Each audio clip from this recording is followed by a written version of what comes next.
बॉलीवुड चुलबुली अभिनेत्री Nora Fatehi एवं superstar Sanjay Dutt एवं अड़ुआरे आगामी फिल्म केडी द डेविल रो एक गीत सरके चुनर को नहीं देखा देछि तीव्र विवाद।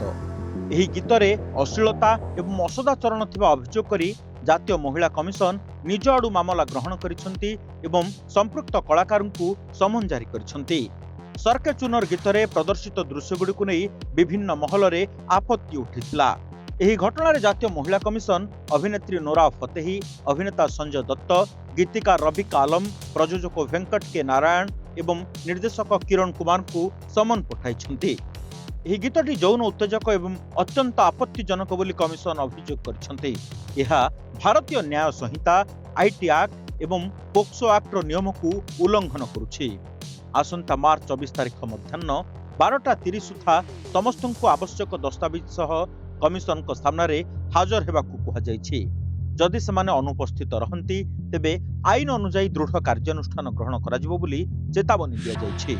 अन्यपटे जातीय मानवाधिकार कमिशन मध्य एही मामला रे गुरुत्वपूर्ण पदक्षेप नेछंती। एनएचआरसी पक्षरु सेंसर बोर्ड, आईटी मंत्रालय, सूचना एवं प्रसारण मंत्रालय एवं गूगल इंडिया को नोटिस जारी करा जायछि।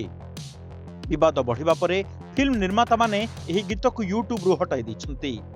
केडी द डेविल फिल्म रो ही गीतटी को गायिका मंगली गाइथुआ बेले अर्जुन जन्या एथिरे संगीत दैछंती।